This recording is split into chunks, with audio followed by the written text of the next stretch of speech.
मराठी में लिखा है, कदली घाताच्या वेळी आयूची उदीरणा कशी होते. आयु तर ठरलेलीच असते, यानी कदली घात के समय में आयु की उदीरणा कैसे हो सकती है या कैसे होती है. यहाँ तो घात कहा है, ऊपर के निषेकों का पूर्ण घात होकर नीचे के अंतर्मूर्त प्रमाण निषेक में सब कुछ निषेक आ मिलते हैं, ऊपर कोई निषेक ही नहीं रहते हैं, उसको कहेंगे कदली घात हुआ, पूरा घात हुआ. निषेक रचना जो होती है ना, एक एक समय में एक एक निषेक है. तो मान लेते कोई 100 साल की आयु बांध के आया था.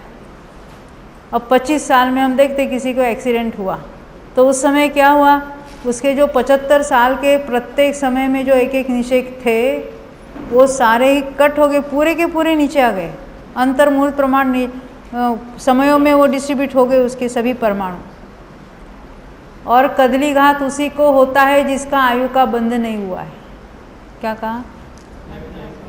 क्योंकि जिसके आयु का बंध हुआ है, मान लेते हैं किसी ने आयु का बंध किया है, तो उसकी वो आयु समाप्त होने के बाद आगे की आयु का उदय होगा, यानी उसकी आबादा अभी निश्चित हो गई है. जिसने आयु का बंध किया है उसने बांधी हुई आयु की आबादा निश्चित कर ली है.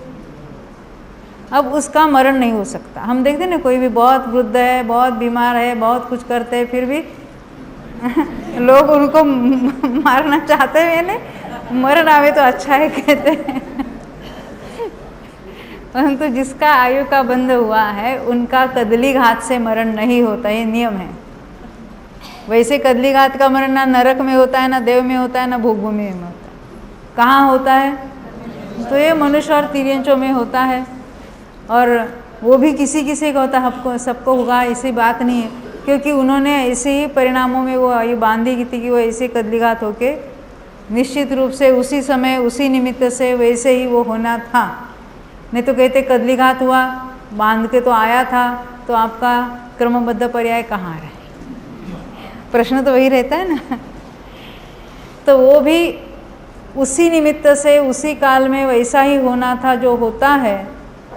हमें दुख होता है क्योंकि हमारे कोई प्रिय व्यक्ति चले जाते हैं, परंतु यहाँ तो हमें तो सिद्धांत देखना है, नियम देखना है कि उसमें क्या क्या होता है. तो कदली घात होता है ना, ऊपर के इतने सारे, मान लेते 75 साल अभी बाकी थे, उसने इतना वायु बांध के आया था, वो सारे निषेकों के परमाणु नीचे के अंतर्मूल प्रमाण निषेक में आ जाते हैं.